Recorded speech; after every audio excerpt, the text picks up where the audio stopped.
Welcome back, Lelanders, to a new episode of Gravity Well News. Today we're going to be looking at Hurricane Ida. And I've got some new software, or same software, but new upgrades. I think, what was it? Yeah, from the NOAA website, I was able to get the files into Google Earth. So now I can look at the official Gravity Well map that I created and map it as well with the NOAA data. So this is what we're looking at now, is we're looking at the NOAA's data for the hurricane track trajectory. You can see it started around, might have been earlier, but they have it starting at around August 24th. Oh, which reminds me, I also have the Hurricane Center site open, the National Hurricane Center. So what I'm going to do with this one is I'll keep everyone up to date. Right now, we're at a maximum sustained wind speeds of 130 knots or 150 miles per hour. 150, oh my God. Yeah, so praying for everyone in the path of this storm. This is definitely a lot stronger than I thought it was going to be. For some reason, I thought the news was overblowing how bad this one was going to be, but dear God, it's looking pretty intense. Alright, so anyways, it's located, that location, pressure 933. Movement northeast or northwest at 13 knots or 15 miles per hour.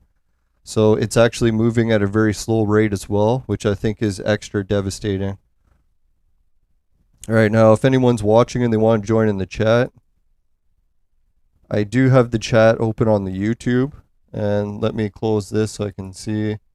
So we'll keep track if anyone joins in on YouTube. If you want to ask some questions, just make sure if you're watching the Facebook live stream that you type it in the YouTube chat, because if you type in the Facebook chat, I likely won't see it unless I get around to checking it, but probably won't. Alright, so anyways, let's get back to the bigger image. Alright, so what we'll be doing is, I guess we'll give a brief history of my gravity well map, because some people are probably wondering what the hell this map is. As you can see, we've got another storm. I'll check what this storm is called. Oh yeah, we've got two storms. One's called 11 and the other's called 10. That could be because the storm center hasn't named them yet. So we can see 11 and 10 and their or projected path. As you can see, the gravity well lines from each orb point usually do tend to influence it. It may just look a little bit odd if you're seeing them for the first time. Oh, I don't even see that storm. Let me check that one. For some reason, they don't let us check everything at the same time. Oh, this one's called Nora. It's got a Nora maximum sustained 75 miles per hour. So definitely not near as big as the other one, Ida, we're looking at, but there is some active storms. Alright, so I think what I should do too is I'll get an image that shows previous storms. Let's see if I got that. Now, I did make a little neat image, which I tried to demonstrate how the storms tend to spin around this gravity well. It's rare that they'll stay right in the center. And it's getting pulled on a trajectory towards the Norway gravity well or the France one. I find the France and the Norway ones, they usually have pretty good pulls. So let's put the actual cloud patterns over top of these trajectories, get a little bit of a look at what that is. I haven't even seen this yet myself, so it'd be good to check. Alright, so you can see why that they project the storm, this one to go in that direction. You can see that that arc already exists in the clouds, and it's because of I believe it's because of the Norway gravity well. It tends to pull a lot of things around it. So it'll take all the funnel systems from the Atlantic there and pull them in and pull them around.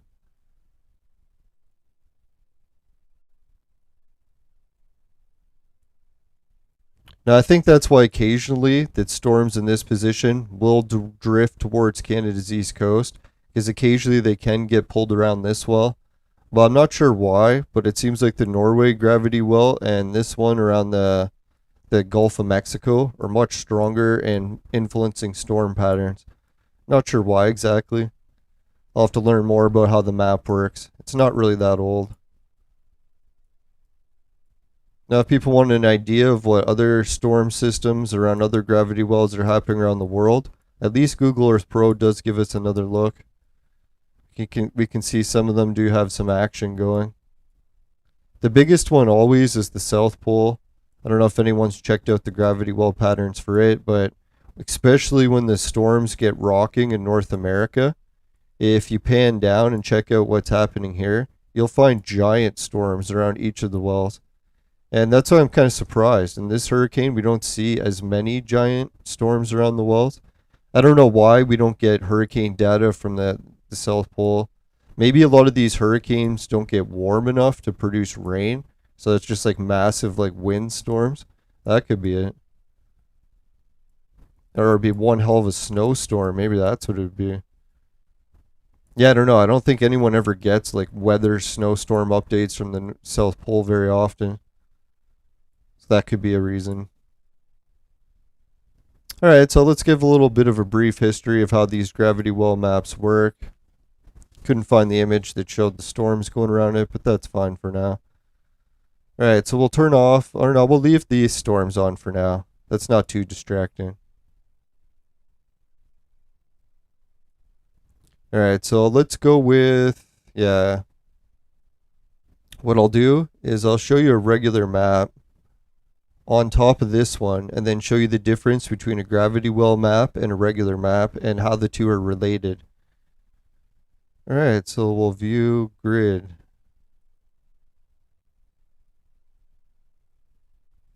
Alright, I'll turn off mind map for a second, so you can get an idea. The regular map has lines that share on my map, and some of them that are shared are the Arctic Circle, the Tropic, Equator, the Tropic of Capricorn and Cancer, and the Arctic Circle. And if you're wondering what the difference is, what extra lines I have, mine also measures the difference. It's halfway between this one and puts a line. And same thing with halfway between the Antarctic Circle and the Tropic. And the main reason that all these lines, the Tropic lines and the Equator and the Arctic lines work, and how they calculate them, happens to be the sun. So this is where we get some of the force theories of the very fundamental nature of the three forces: electric, light, and gravity. So when you take gravity and you want to calculate the gravity well locations, you have to take part of the formula of light. So you take light and you calculate where it is on the equinoxes or the solstice. So that's how you calculate the equator point, the tropic point, and all these. It's where the sun is on the solstice. So if anyone's wondering how these lines are determined on a map, and not only on this style map, but also my map, it's because of that. The formula for gravity involves light. So I think what it's probably going to be is light and frequency, but we really don't have the frequency measurement yet. Maybe we do. Alright, anyways, so let's put my map over top. And now you can start to see, yeah, that Antarctic Circle and the Tropic line. What's different on mine is there's a halfway point in between them. Oh yeah, and then people are wondering how come my lines seem to go in different arcs compared to the regular lines. So you can see how the regular lines, they get smaller and smaller and smaller when they go around the globe, all except for the equator. The equator is one giant line that's the full circle around the Earth. The other ones get smaller. So the difference on my map is when you want to measure or draw the lines at each tropic point, instead of making them smaller as they go, you keep them. So they make them all the length of the equator, full circles. So that's the difference. All these lines are smaller lines. My lines are all equator lines or great circle lines. It's basically making maps great again. It is a terminology where they have great circle maps. It was the old maps, the Portalon charts, people like Perry Reese used to make. So anyways, so if anyone's wondering what a gravity well map is, that's the difference. Instead of making all the lines smaller as you go, you make them all the same length as the equator. And then when you do that and you draw it, it makes a different pattern. Because here, this pattern is so uniform and cubed because each one gets smaller. But if they don't get smaller, then they start crossing. Now that's when they make those lines. Alright, so let's go back. Take off the grid and put over the yellow. So if anyone's wondering, what I did is I took each of those tropic lines and each of those and drew them around the globe and did the same thing for the opposite direction. And I also used blue lines to divide them in half. So each one of these points, instead of just being yellows, now I drew a halfway between all the yellows. And then once you draw a yellow or a blue between each one, this is the pattern that ends up coming out.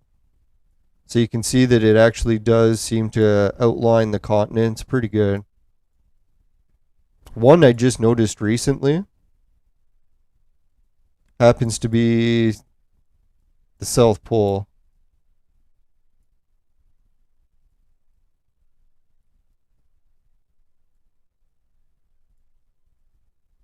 Ah, there it is. Now I was thinking if you look at the geometry of the blue lines with the South Pole, I think it's pretty decent. Hey, Sheriff! He wants to see an Entropia video.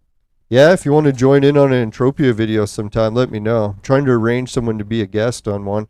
Need someone to talk Entropia with on a Skype call or Discord. Because I've been talking about it a little bit on my own, but I really need to speak to someone who's been playing Entropia a lot lately. See what the insider info is. I haven't been playing it much at all lately.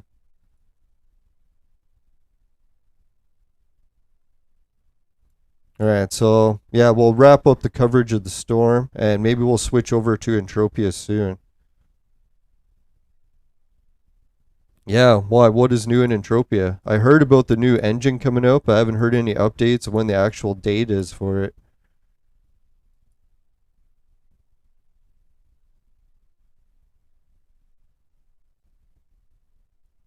Yeah, thanks, I appreciate it. No, I've been playing Entropia for years, but I have been taking a break from it lately.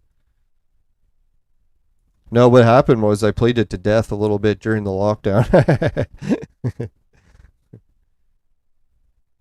Oh, Tito's wondering what game I'm playing right now. This is actually a Google Earth simulation. What is it? Google Earth Pro. But I can also look at other planets. And what I'm doing is just mapping the storm that's going currently to see how it reacts to the gravity wells. Seeing what kind of information. And I'm also located in this region here, not far from Toronto. So if this storm path shifts a little, it could actually hit me. So I have to keep watching it pretty closely. No, once you get fucking big ass category 4 storms, let's check what's the current thing. I'll refresh it, see if it's updated. The storm has a current speed of 150 miles per hour. I wish it would say the class. It must say it somewhere here. I just missed it somewhere. Hurricane movement. You think the Hurricane Class Center would show you what the... Here, I'll show it to you guys. See if you can find it. Where the hell does it say the fucking class of the hurricane? I don't see it anywhere there, eh? Normally, doesn't it rate it like 4 or 5 or a 3?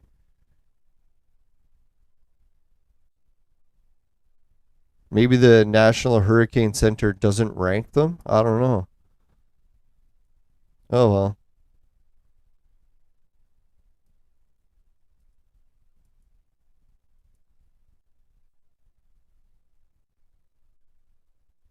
I think it's a category 4. If I had to guess right now, pretty sure that's what it is.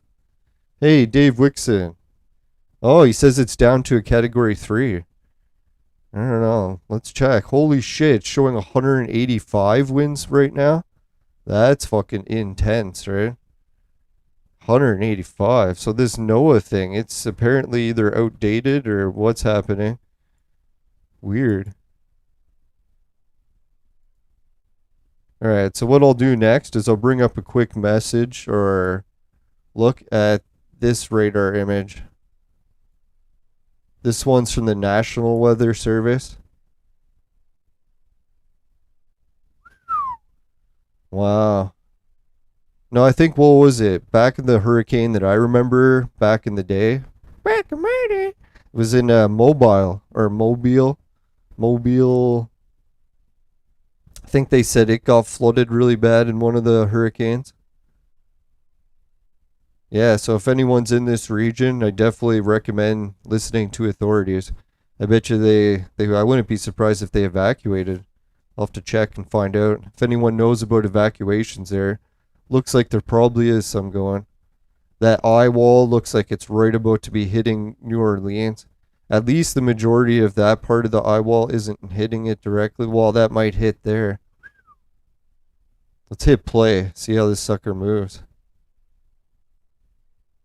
Ooh. Holy shit. Looks like Mobile is already getting hit. Oh no, it's right in between. Well, that was close.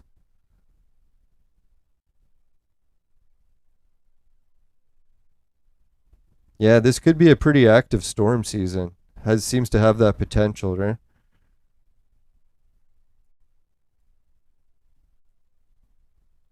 That's one thing the last administration was lucky. They narrowly avoided a lot of natural disasters, right? It's funny how it seems to, well, I shouldn't say funny, but it looks like it targets Washington, right? Oh yeah, if anyone's wondering what some of the recent updates I had with the gravity well map is, I was looking at projected, or what is it, meteorite impacts, and the government has been working on different areas where they project that a meteor might have hit. So I was wondering, since there's a giant depression here on my gravity well map, it seems to have like evidently like carved out a huge chunk of Africa. I was wondering, is there an actual depression here? So guess what? I brought up was able to load the file in. So I'll bring in the crater impact database file, and we'll go with suspected Earth impact sites. So this is one they were guessing where an impact might have occurred. Let's bring it up.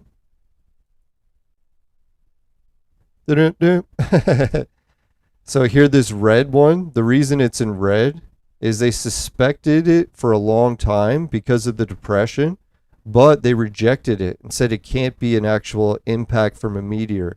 So they're trying to figure out what the depression's from, but they say it's not a meteor.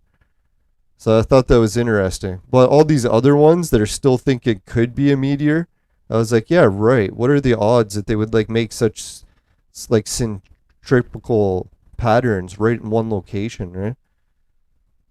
So I don't know. That's what I just wanted to show. And there is other obvious locations that they've looked into ones. I could bring up other layers of the field to see if they actually impact on any of them. I was kind of hoping that one would be there, but you can almost see like the Congo itself kind of makes like that, the river wraps around it. So just because it's off by a bit, I was thinking that actually might be evidence of the Earth's crust shifting at some point, where it used to be here, but it has since shifted over there, and only the forest has turned green around it. The depression hasn't yet.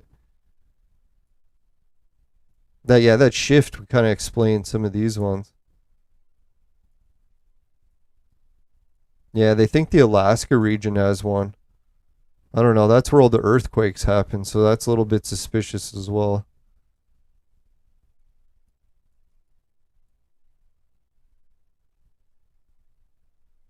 Now, as far as anomalies for the Gulf of Mexico related to the hurricane, if anyone wants to see those, let's see. We'll turn off the blue. And we'll turn on, not the magnetic field. Let's go with magnetic anomalies. If I actually save that one. Oh, let's do the ocean currents. Kind of wonder how that relates to the storm.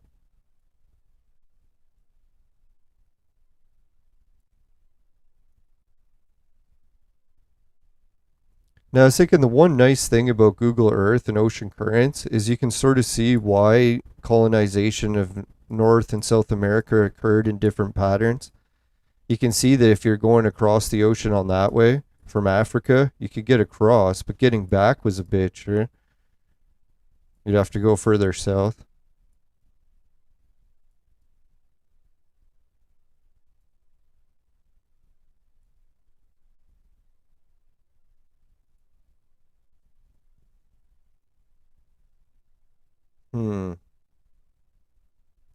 Yeah, so maybe the gravity wells are affecting not only the cloud formations, but also the ocean currents and the hurricane patterns.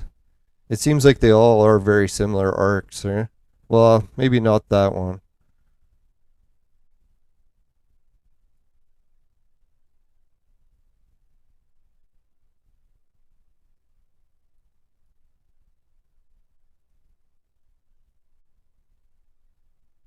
Yeah, looking at that sucker from a distance. God, that's a lot of data on there, but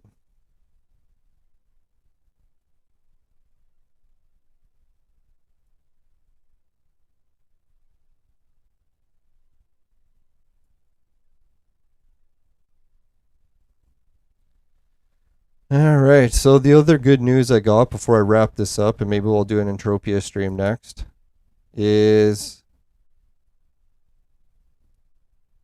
Let's go with it. No, what I found is I've been having issues trying to get the... Yeah, I can't believe that, man. No, sorry, I brought in some different files, so there's the temperatures. Let's try that one.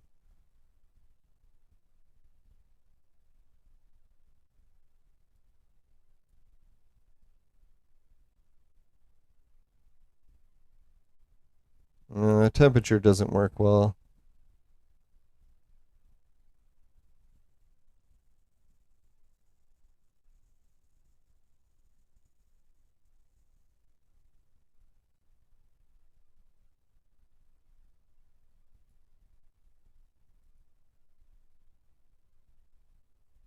It's such a shame, man. I had the anomaly. I thought I had it ready for the show, but I lost the file again.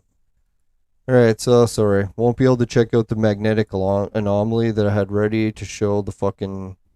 the Gulf pattern. What the fuck, man? Why is it not here?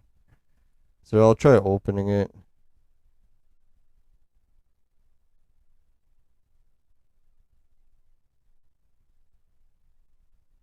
Fuck's sakes, man. That's what I love about, man, computers. It's so easy to lose the files. It's like I had it in the fucking show ready to go, and now it's fucking vanished. Earth's magnetic sphere. Could that be it?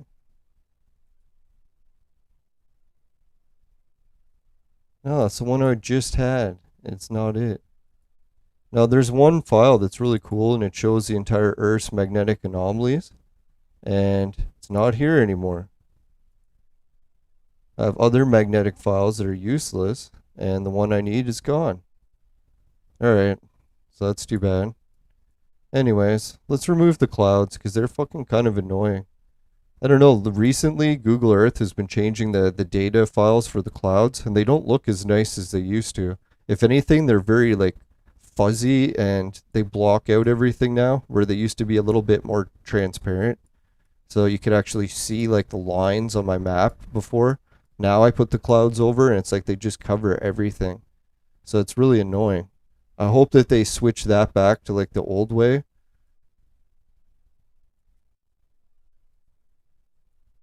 But hey, as long as they keep updating Google Earth Pro, I'm still happy. Because I heard they were going to discontinue it, and that would have really sucked. Not in a good way.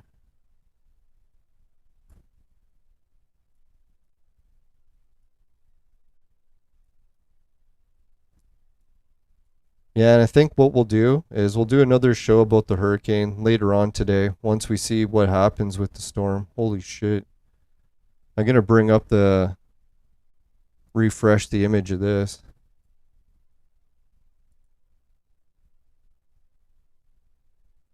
Yeah, so if anyone's in that area, definitely listen to the authorities. If they're telling you to evacuate, definitely seems like a pretty good idea.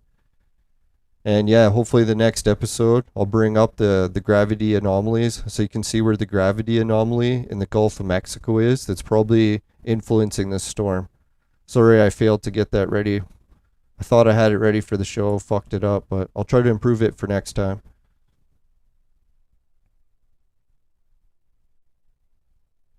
Oh, Dave Wickedson. He says he wants, or he's talking about one other location. We'll check it out quick before we go. No, I did hear about that Beirut explosion, so what I can do is I'll type in Beirut and it'll actually bring us right there. We can just check out it quick. There it is, Beirut, Lebanon. I believe it's a port, wouldn't it? Let's check it out. Now, there is a gravity well in the Middle East. Ah, there it is. Not far from Sidon. Now, I used to study the names of the ancient ports. It's amazing how many of the ports in Lebanon are actually named after Noah's grandson. Let's see if it's here. So that's the funny thing. People mock the Noah story. But then you look at all the oldest port cities and they're all named after Noah's kids. And it's like, how the hell did that happen if the Noah story isn't even true?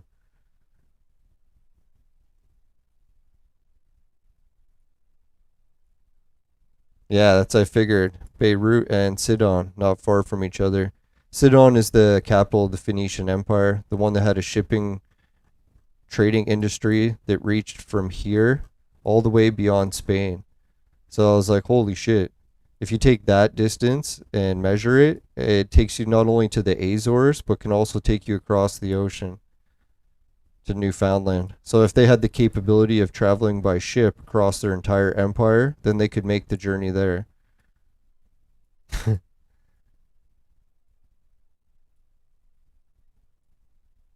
Yeah, so that's the gravity well there.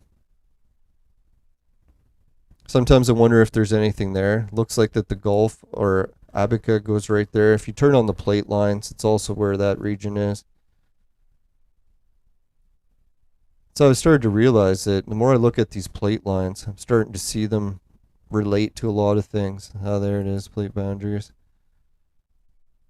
Yeah, so there's the Earth crust plate line, the gravity well, right close to the explosion.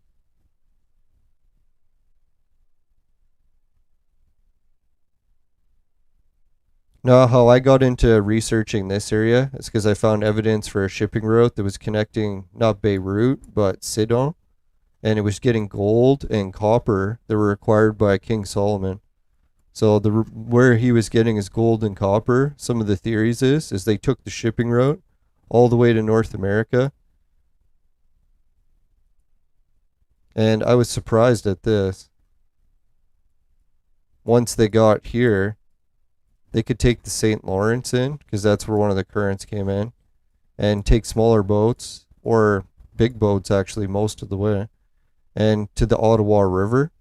And this Ottawa River just so happens to go all the way to where my cottage area is, where the world's best gold. And what do you find here? One of the oldest Stonehenges in the world, where apparently the people related to King Solomon's mine were in this area. So they were at the gold. So that's kind of weird, eh? So there's you got the gold shipping all the way back to that Beirut explosion. No, and they also took the copper from this area, what is it, Michigan or whatever, and they took it to use to work on the pyramids.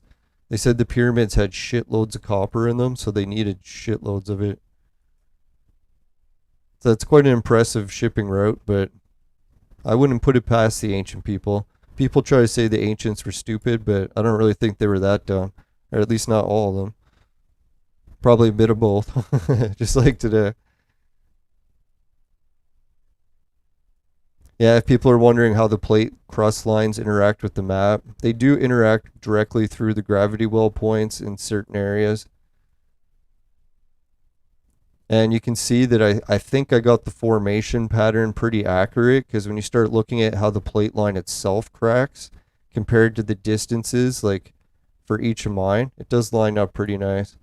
And if anyone's wondering if the field does line up there, there is one red field layer that's very close. Not directly on it, but pretty close. As you can see, my map still needs some work. Man, I got a lot of fucked up parts to the red lines to fix. Alright, so let's see how the plate crust interacts with that. Yeah. Yeah, it's kind of neat that the storm pattern actually follows the plate crust lines pretty accurately as well, right? We were joking about that, eh? Like how many of the different things will overlap. Let's look at that again. Yeah, the arc of the clouds, the arc of the crust crack in the earth, and the arc of the hurricane path are all basically the same arcs. Isn't that kind of funny? So if I was the Earth or hurricane predictor, I'd be like, yeah, it's probably going to go like this. Why? Because they can see it's going to go like that. Yeah, it'd be funny. It's like I try to illustrate that the gravity wells are affecting both the storms, the crust, and the cloud patterns. Well, I guess storm and clouds, it's the same thing. But still, that's not a bad comparison image. I'll probably take a screenshot of that one for later. Let's take the blue field out of there because it's a little bit ridiculous. There, that looks better. A lot more cleaner.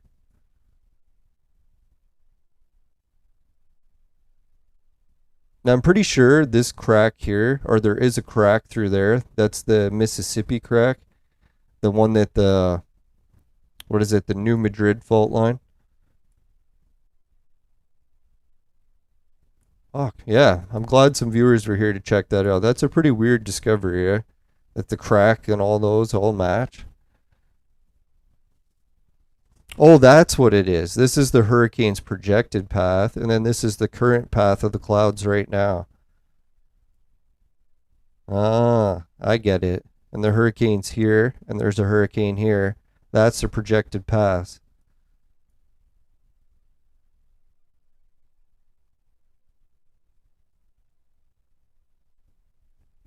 Yeah, I'm the news broadcaster that learns as I go.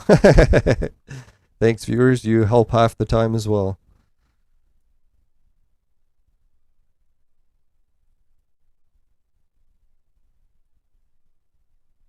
Alright, so that's some pretty wild information. I guess that's the highlight of the storm. Hopefully everyone is going to be okay. We'll keep a watch and see if it actually does go all the way to Washington. Maybe over the next few days. Yeah, let's see. How long did it take? It takes like a day for it to travel that far.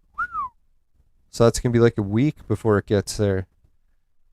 Oh well. So yeah, I guess we'll be doing shows throughout the week. If anyone's got other areas they want to see specifically for the gravity well. We do have some viewers that asked to see more information about New Zealand. Or not New Zealand, Australia. So I promised I would show them more of Australia. But we won't do that this episode. Because I got to wrap it up. I'm already losing my voice. I want to do some more vaping. Yeah, but no, in the future, we're going to do an update episode for the viewers. And we'll check out in detail the ley lines of Australia, or gravity well lines is what I like to call them. But most people like them as ley lines. Like my name speak, the Lelanders, the Leylanders. Yeah, I never even thought of that. I guess our group name really is called the Leylanders as well. If anyone's wondering what Leyland means, it means straight line. And that's what these maps are, straight line maps. Great circle maps. Right, so yeah, we'll be coming back and we'll check more detail, give some information about Australia, and I'll give you a little sneak peek about what the information includes.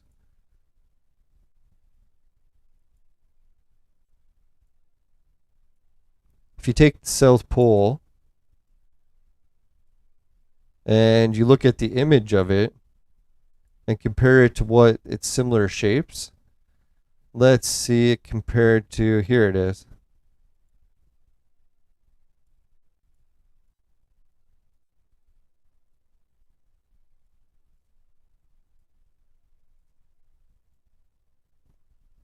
So you can start to see that it actually is strikingly similar to a brain.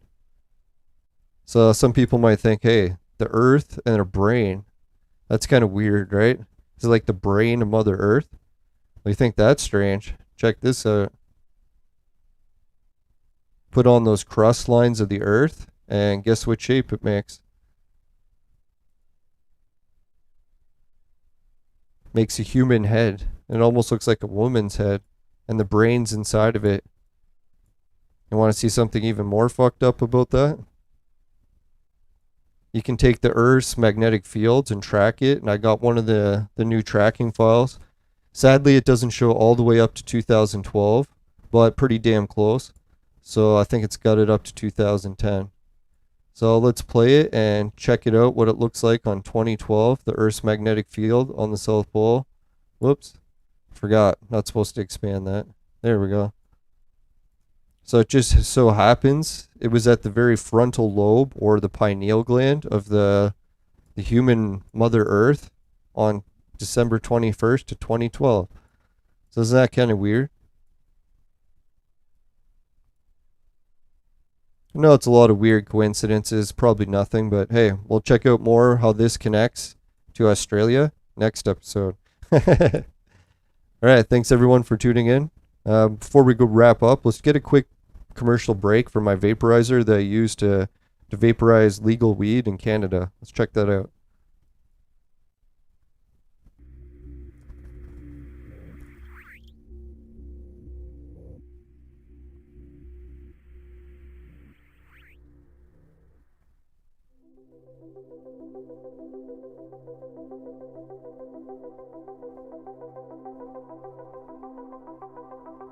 Hey, Dave Wickinson's got some great questions. We'll get to those quick. So,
yeah, that's cool.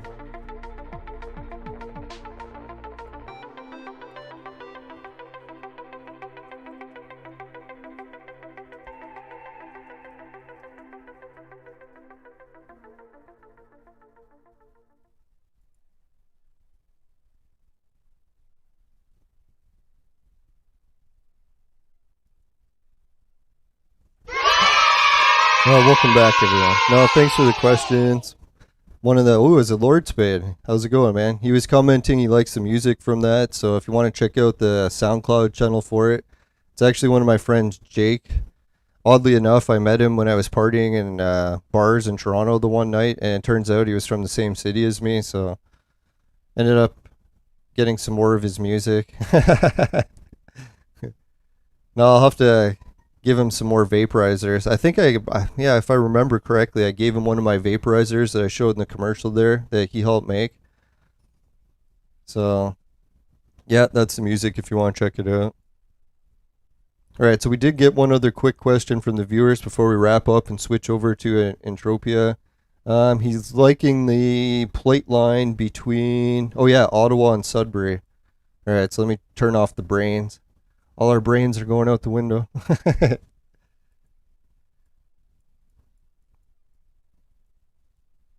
Alright, and yeah, the hurricane's still on there. Let's go on the plate line.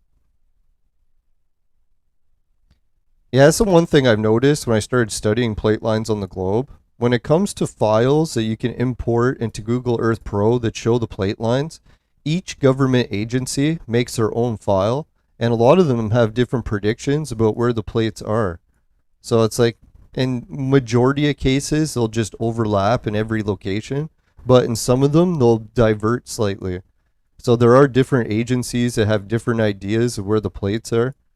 It's kind of interesting. All right, so Sudbury, yeah, that's the one that's on the impact zone. Let's put that one up again.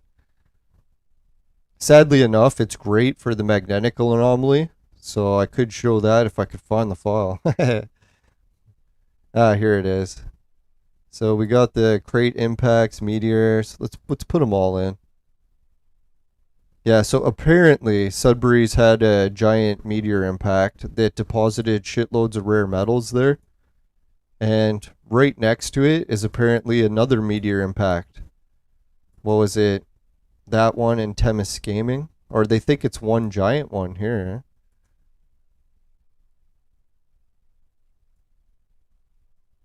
Yes, that'd be weird, eh? If in the Earth's past, two meteors hit right next to each other. It's a possibility. Two giant ones. I don't know. Some of the electric universe theory people propose that it's actually the different node points that are creating some of what we think are meteor impacts. So even some of the meteor impacts on the moon might necessarily not be meteor impacts. You could check out the moon briefly just to see.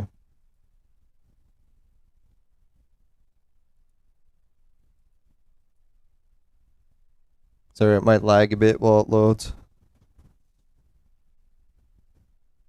Should have turned more off before I tried to turn others on. Never juggle two at the same time. Yeah, I'll close this. That might help.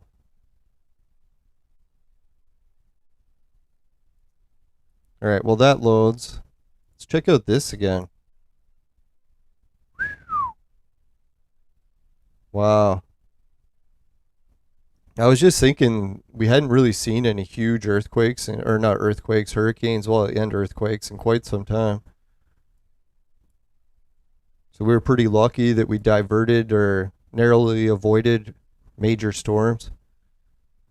I think, what is it? My dad used to have property in Florida. Forget where it's called. Lehigh Acres. But I'm not sure if he still has it or not. Oh, there it is. Lehigh Acres. So one day, if I retire, I might move to Lehigh Acres and get hit by hurricanes. No, so I hope everyone in this area is okay. Hopefully most people listened. Well, I don't know. It's going to be hard because they're saying the virus outbreaks are hampering the evacuation efforts. I think that's what they're saying. Because, yeah, like you have to evacuate, but how do you evacuate if you have the virus, right? Like who's going to take you in? Like, oh, I have the virus. Mind if I come stay at your place? There is a hurricane. Shouldn't laugh. It's a horrible situation. I just laugh to try to relieve stress, not because I actually think the situation's funny. Ooh, Pensacola. Yeah, that place got hammered, it looks like, eh? Right through the red. That's pretty intense.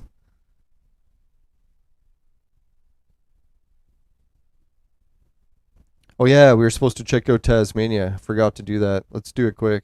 Oh yeah, let's see if this map finished loading. Nope, it loaded the moon.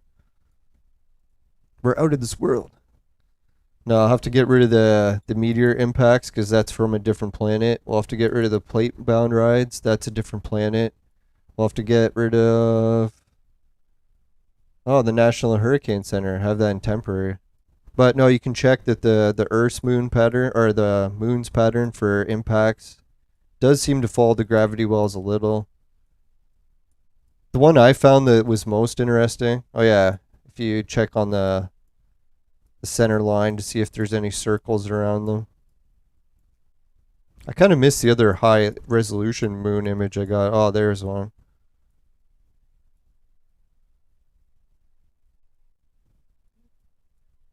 Yeah, it's not a bad one. Mars is quite interesting as well. Hopefully this will load quicker than the moon did. I think it's lagging a little bit just because we're live streaming, and I got all these hurricane shits open. Yeah, I'll try closing one of these.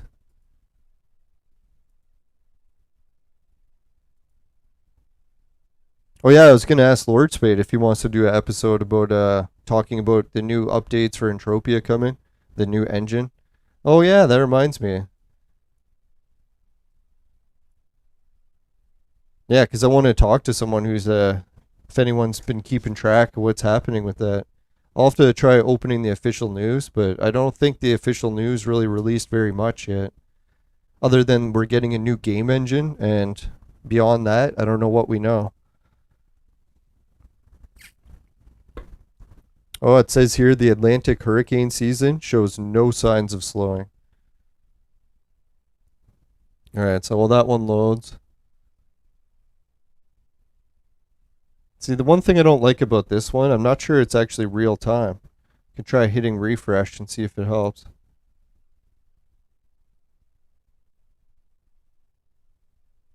Oh, Lord Spade doesn't know either. Yeah, we'll have to try looking it up maybe on the freaking website and see if, like, I don't know, MindArc or anyone's posting some estimates about how long it's going to take for the new engine.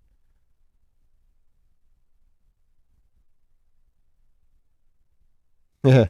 Yeah, what's new with Entropia? For me, there's not a whole lot new in Entropia. I was doing some crafting and I was saving up for a shopkeeper, but I don't know. As soon as we got allowed to go back outside again, I haven't really been playing Entropia as much. Hardly at all, actually.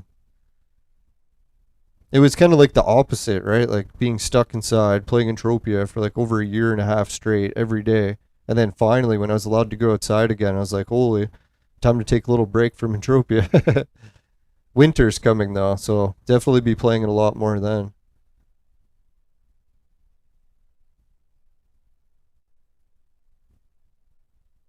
All right, did Mars end up loading? Oh yeah, I forgot. Dumb dum dum. Fucking loaded the wrong Mars file.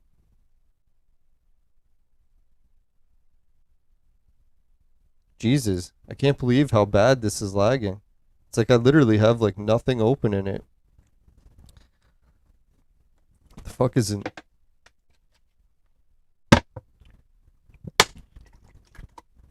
Yeah, really, everyone should take a break from playing video games because even the manuals come with it saying that you're supposed to take breaks. If you don't take breaks, you'll get sick of it too.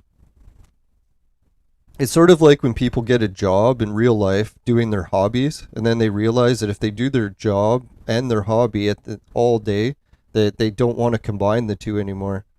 It's too much. So you actually do need breaks sometimes. I know for me it's hard to believe because I was so addicted to Entropia. I was playing it for like 8 hours a day at least. Most days 14 hours. It's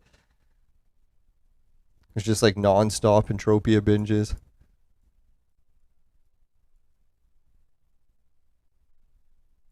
All right, so there it loaded. What happened was is I finally got the different files from this one place that they called it I think they called it the Earth's or no, the Solar System's Grand Tour. So with this Grand Tour, now I can open other planets in better detail and such. We'll bring up the Mars one first though. I like that one specifically. Is it Viking? That'd be cool. I like Vikings.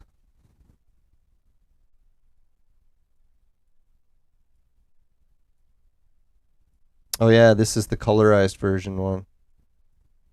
Yeah, so this is a real color image of Mars, I believe, which I'm kind of skeptical. A lot of people wonder if it's red, orange, or what colors NASA's portraying it.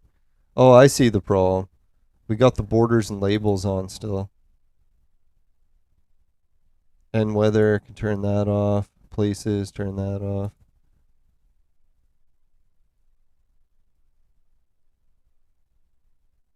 Yeah, for Mars, you can sort of see that there's definitely discoloration around each gravity well point. Almost, not all of them, but most of them.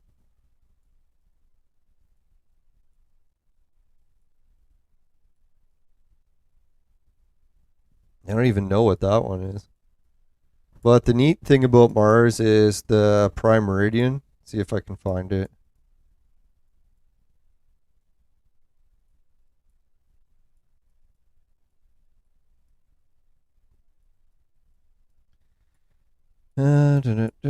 No, the prime meridian, no, that's not it.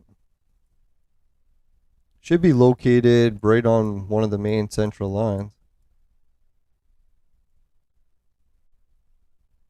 I was hoping I could just find it and show how easy it is to find it, and nope, can't find it.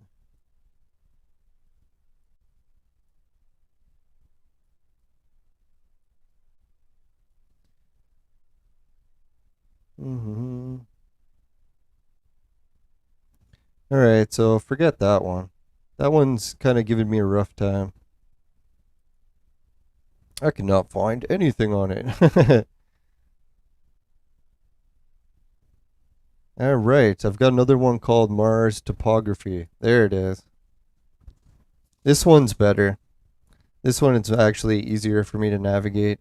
So I think what the idea with this map is, this is what Mars would have looked like if it had water on it.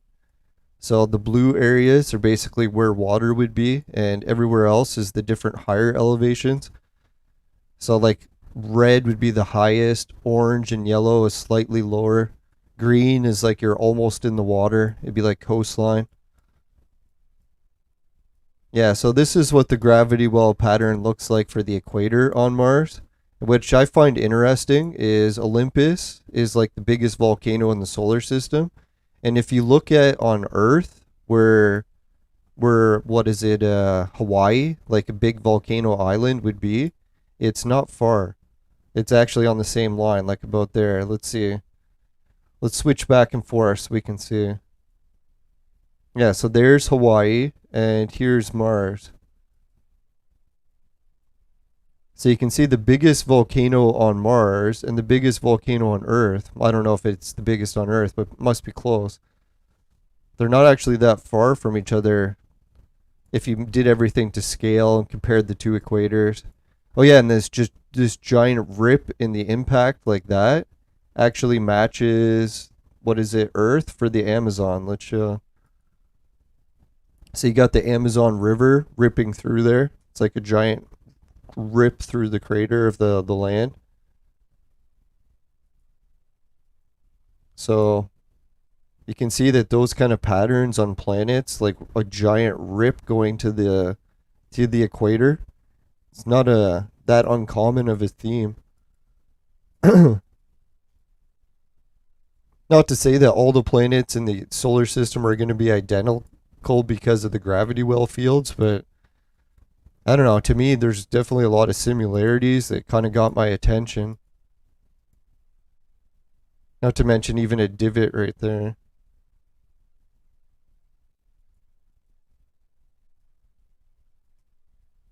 And it's kind of neat too how the volcanoes are. Yeah, I guess these would be volcanoes as well. They line up with the gravity well field. That was kind of neat.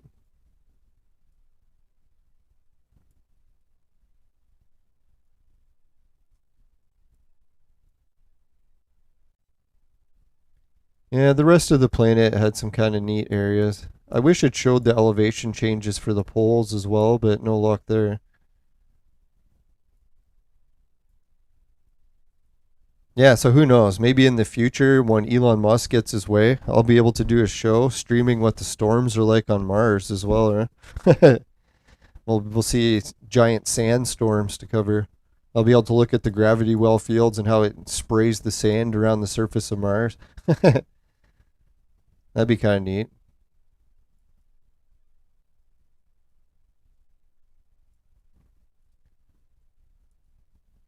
Oh yeah, so do Tasmania. Almost forgot to do that one. Sorry. I know most people have probably tuned out by now. Let's go to Tasmania. Places, borders. That'll help me find it. I think, is it one of the islands by New Zealand? No, or closer to Australia.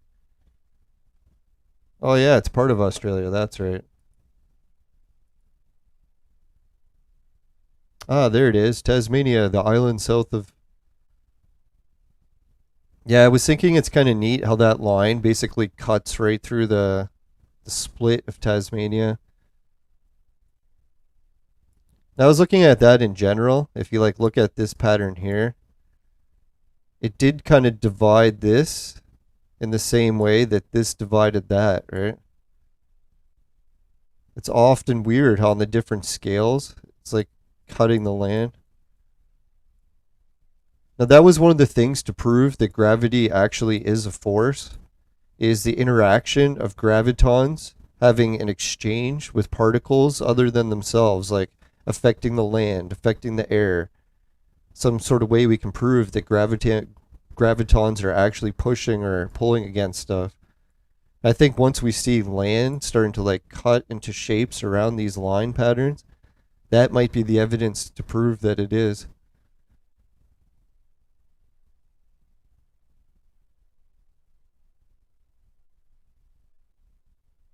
Oh yeah, so Lord Spade wasn't here for the beginning, so we'll give a little bit of a summary. Where did these lines come from?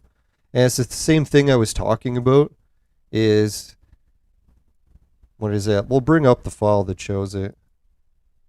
Hopefully I don't open any boobs by accident. Sorry if I do. YouTube will ban my channel.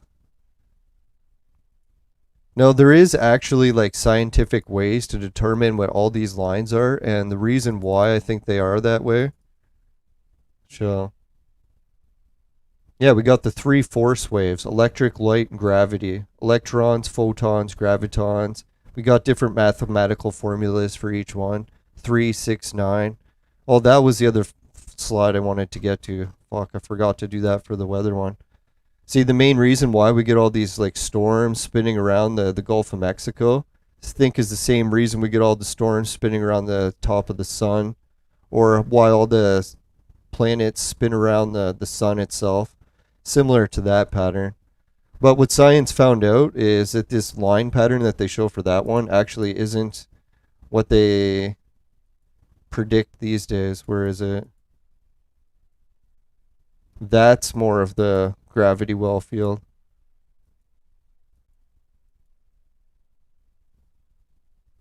Alright, so yeah, how these lines are calculated. Well, I'm just going through the other planet ones briefly. Oh yeah. See, yeah, this is where the scientists actually started to realize the different map patterns for gravity wells. I was like, holy shit, actual academics are starting to work on this. Alright, so yeah, what happens is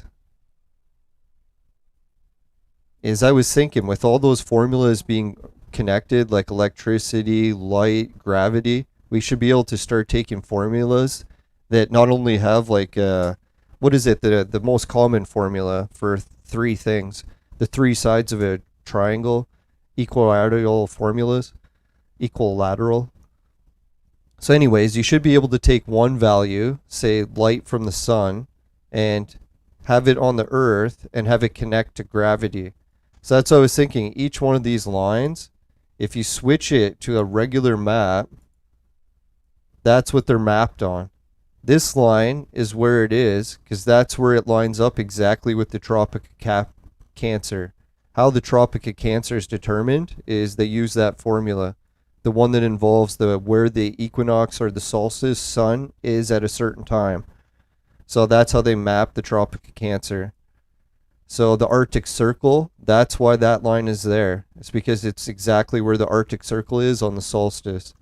So none of these lines are really made up in any way, other than that they follow the actual pattern of nature, like the solstice points for the Arctic Circle, for the tropic, for the equator. See, basically the equator one is the most accurate because, yeah, it just matches the equator. You can determine it exactly. The one that science has a hard time determining is the not the equator, but the prime meridian, the line that goes up and down through the center of the earth. And they debated it for many years. And there's actually still a lot of debate today as where this prime meridian came from, like why they decided to pick that line. And there's a whole bunch of other reasons. Some people say it was because of capital cities. So obviously if it was lining up with London or Greenwich, I think is the one that they wanted it to line up with. So that's why they picked it. Paris wanted it to be picked up or lined up with them. I think Spain wanted Madrid for it to be lined up. So you can see the other countries wanted that line to line up. But what it came down to, I think, was the actual equatorial spin of the Earth. It's like, you know how the Earth itself actually spins on like an axis? So I was thinking that's where they determine the actual prime meridian location, is where it's actually spinning, like the center of it. So that's where we get that line. And the only other difference is obviously you can see that normal lines on a map, they only do the equator for the full circumference of the Earth. Each other line starts getting smaller. So it's smaller distance around, even smaller, until it gets all the way up to the top. But on a gravity well map or the ancient style maps, they called them great circle maps, each line is a full circle around the Earth. So that's why it draws out a different pattern compared to a regular map. So that's really the only trick to draw one of these. If you wanted to draw it yourself on Google, you just got to draw each one of the tropic points and equators and draw them full circles around the globe instead. Don't just make them smaller for each line. And then once you divide them in half, that's where I get my other lines from. See, I noticed that people like the ancients, Perry Reese, when he made his map, well, I'll show you. He showed that when you draw the gravity well points, you could divide them in half. So instead of just doing like the base yellow ones, he would divide it in half and then divide it in half again. And you see where these points, oh, oddly enough, he's got that symbol in there. Someone was showing me that the sun actually does that pattern. Oh, no, this isn't the sun. This was one of the patterns on Venus.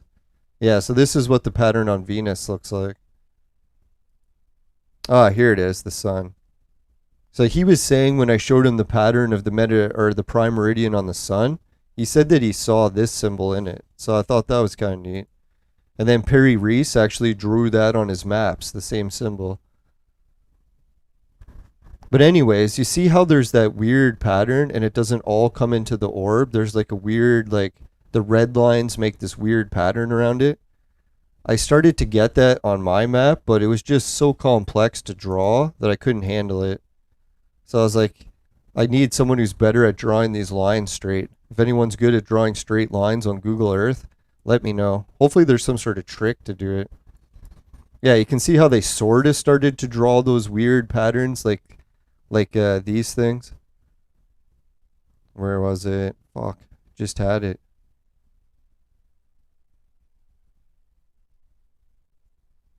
Ah.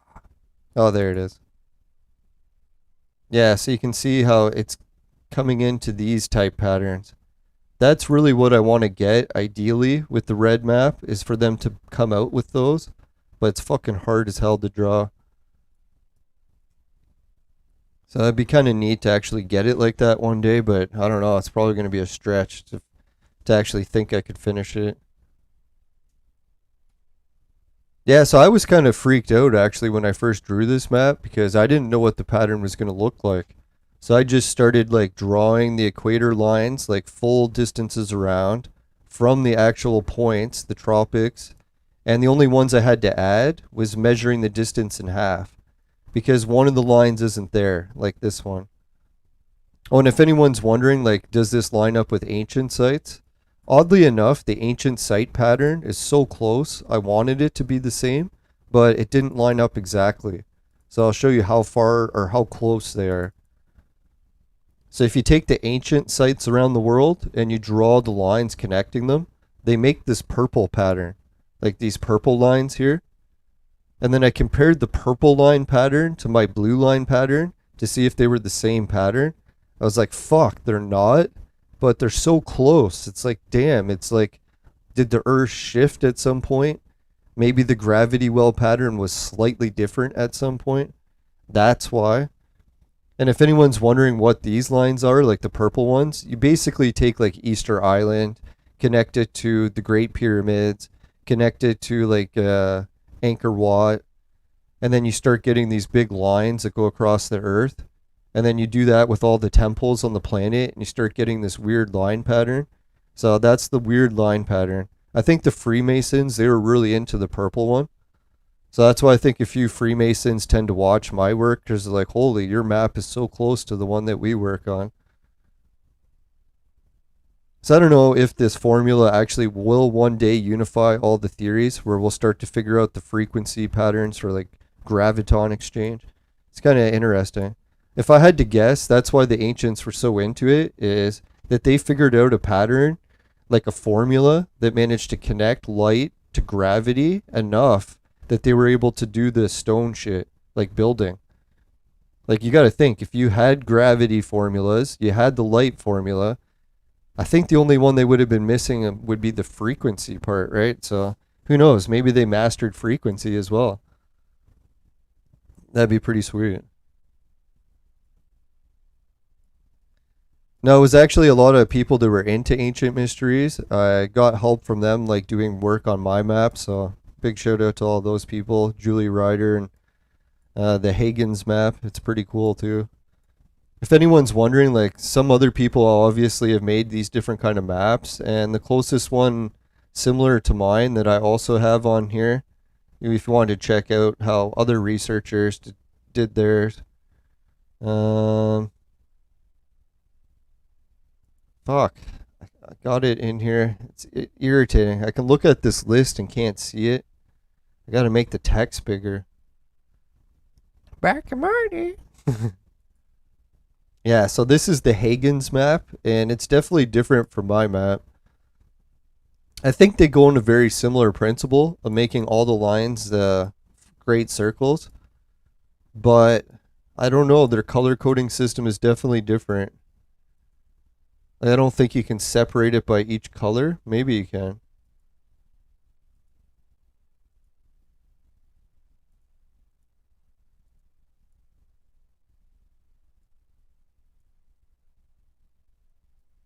Yeah, so that's one of the ancient sight lines, I believe. As you can see, it goes through Egypt, goes through Angkor Wat. So I think when the ancient researchers were starting to develop their own pattern, they got it really close. Like, damn. If you compare that to, where is it, blue? Yeah, like, look how close that is, eh? Damn. So that was the one thing that pissed me off when I was making it. I wanted both of these maps to map exactly, and it was a bitch that they didn't. I was like, fuck, why the hell aren't they just matching? Son of a bitch.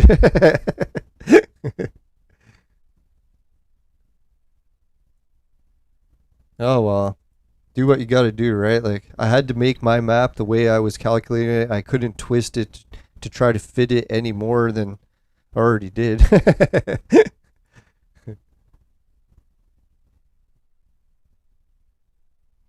Yeah, the plate tectonics. Let's put that line back on and compare it to the ancient site one. Maybe it matches even more. Mm, no, not really. Huh?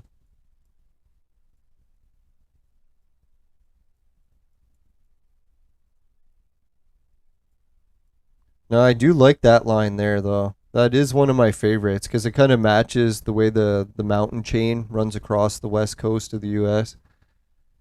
So if I compare that, is that a yellow or? Yeah, I guess on my map that's a yellow one, and you can see it does map the mountains way clearer compared to this one, which misses quite a bit of the mountains.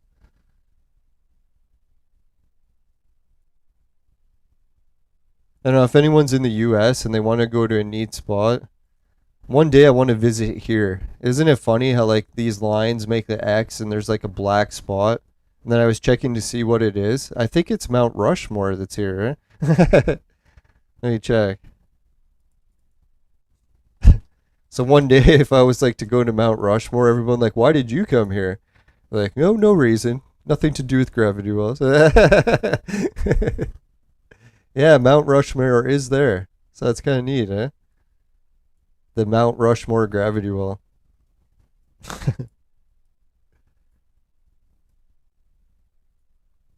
Oh yeah, and if anyone wanted to see what the why the Freemasons and all that were involved with the other map and what they tried to do with it, I should show you. It's kind of funny. I got it on one of these folders. Image, yellow, second layer. Plate boundaries. Fuck, man. Where is it? I thought I organized everything so it'd be like, all right, we're ready to go. And apparently I suck at organizing. Damn. Fuck you. Oh, there it is.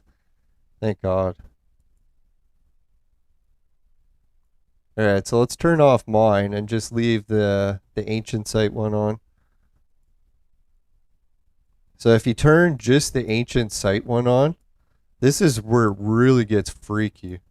It's like, I don't know, even like I'm supposed to do a show guest about this, and like the guy was telling me the research. I'm like, dear God, man, this stuff is freaking me so much. I don't even want to talk about it. But I'll probably still will. Anyways, yeah, so if you look at the ancient site one, they designed our modern cities to match it. So it's like if you look at where the Ottawa one's going through, guess where it goes through? They put it go right through the obelisk, the Peace Tower obelisk in Ottawa. They basically built a giant clock tower to be the shape of an obelisk and put it right through the line. And the other one that they put that goes through is, oh yeah, Toronto. So the Toronto one, they put it through the obelisk. Guess which obelisk? The CN Tower. So they put it through the CN Tower. So that's kind of interesting now. And let's see where they put the other obelisk pattern through.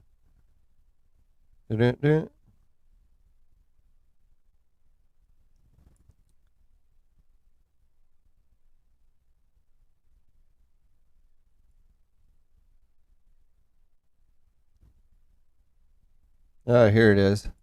The Washington Monument. So if anyone's wondering how Ottawa's Peace Tower, the CN Tower, and the Washington Monument all connect, that's one of the ways that they all connect. And if anyone's wondering what this green line is, this one's the freaky one. The one where the guest wants to come on the show. I asked him if he would do it. He said he would. Kind of freaking out to have him on to do it, but... Alright, so if you take this green line, you can see that it matches the purple line there pretty close. And this purple line just so happens to be the one that goes through, what is it, Stonehenge and through Mexico City. So people are talking about the different connections to like sacrifice tables there and the what is it, the ancient obelisk, or not obelisk, Stonehenge. But anyways, what this green line is, this green line next to it just so happens to be all the locations of the terrorist attacks on 9/11.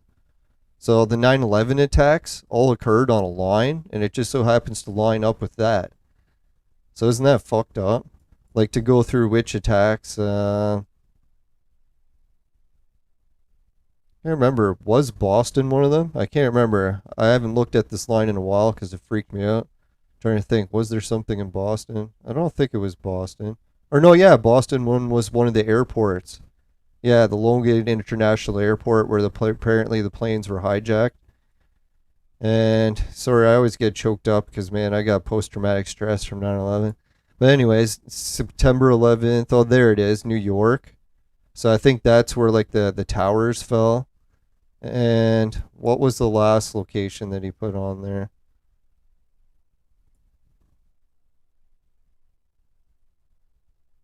I don't think there was a location in Mexico that were connected to it. Oh yeah, it would have been the Pentagon probably, right? Oh yeah, there it is, Washington, the Pentagon. So it's kind of weird how all the attacks kind of followed that same line pattern. So some people like to say that Freemasons follow the line pattern as much as they possibly can. They design the cities to follow it. They have world events unfold on the lines, or on the level, I guess they call it. It's kind of freaky, but not to like say all Freemasons are evil and behind some sort of diabolical schemes, but I don't know. Some days it seems weird. Maybe it's like the creator's scheme and the Freemasons just help it unfold or take part in it because they know it's going to happen either way.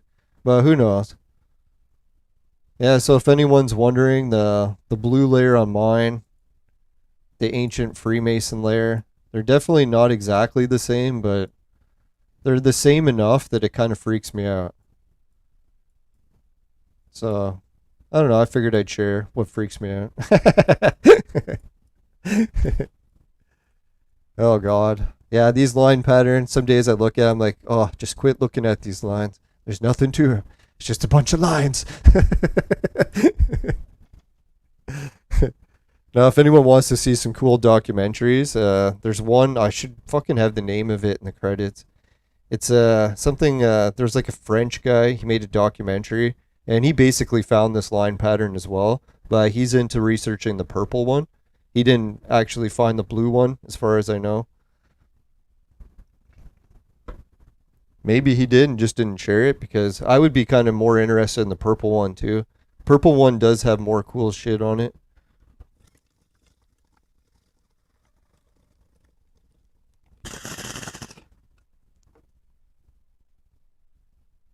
Oh yeah, the Boston Bomber maybe too. Never even thought of that one. Forgot. Yeah, I was thinking out in the East Coast, what was it, these purple lines? They tended to connect to, what was it, Edmonton, Calgary, Saskatoon.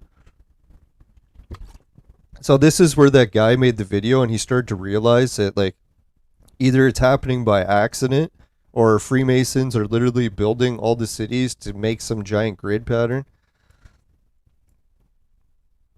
And if you think that's a little bit ridiculous for them to do that, that's what I should do. Like my Washington work, I've got a Washington layout plan. I don't know if I can lay it out right over it.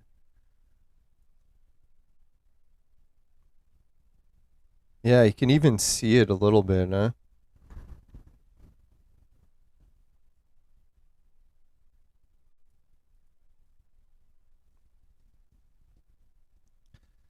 I don't know. Did I ever draw the Washington one? I don't think I did. Yeah, so anyways, what most people do is when they draw the Washington one, well, let's draw it quick. Yeah?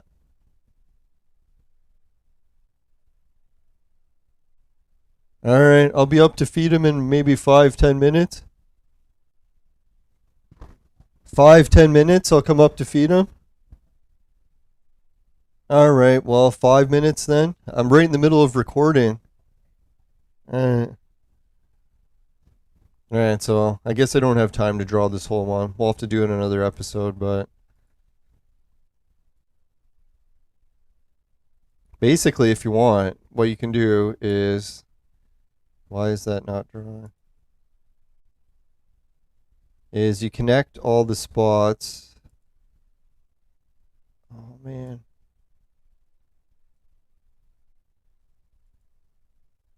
I think I got distracted when I was like talking there. I can't remember how to draw a freaking line.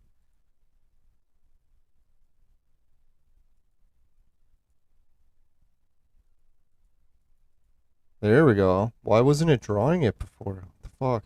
So anyways, you draw these lines and you connect all of Washington. And not only does it make that pentagram symbol, but it also makes a larger pyramid. And the largest pyramid has an eye in it. And the eye happens to be this building here. If anyone's wondering what this building is, let's try to zoom right in.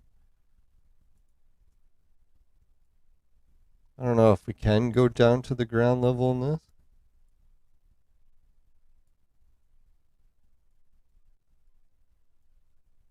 So anyways, this building is the House of the Temple, the Scottish Rite Freemason building, and it's where Albert Pike's tomb is. So yeah, Albert Pike's tomb is literally in the eye of the fucking giant symbol, the pentagram and pyramid that they built in Washington.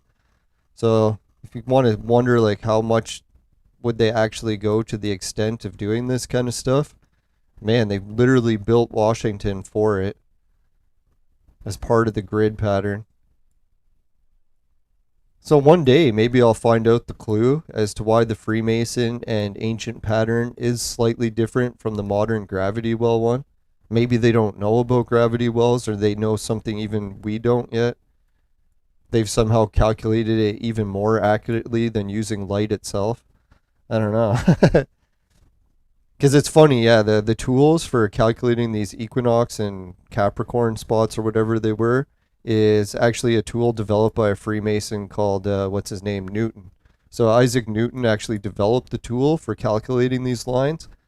So that's what I was thinking, that he probably had these line maps also, if he was the one who had the tool to make them.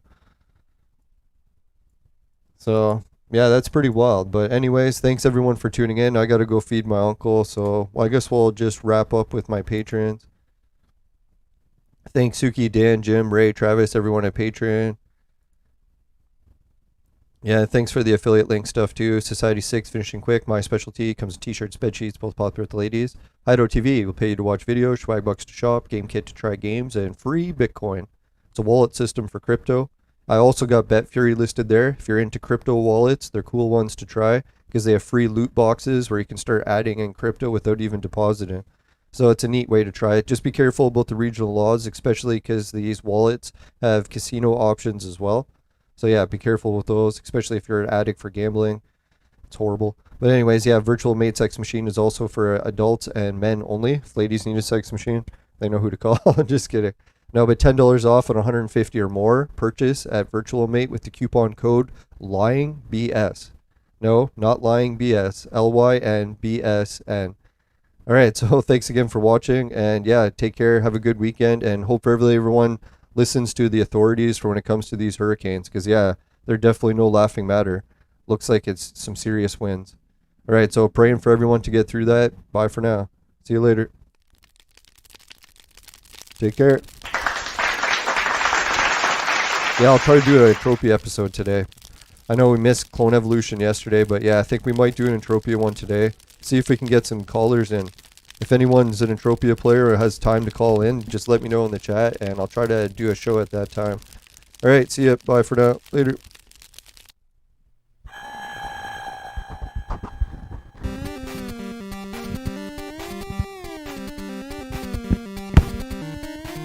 Later.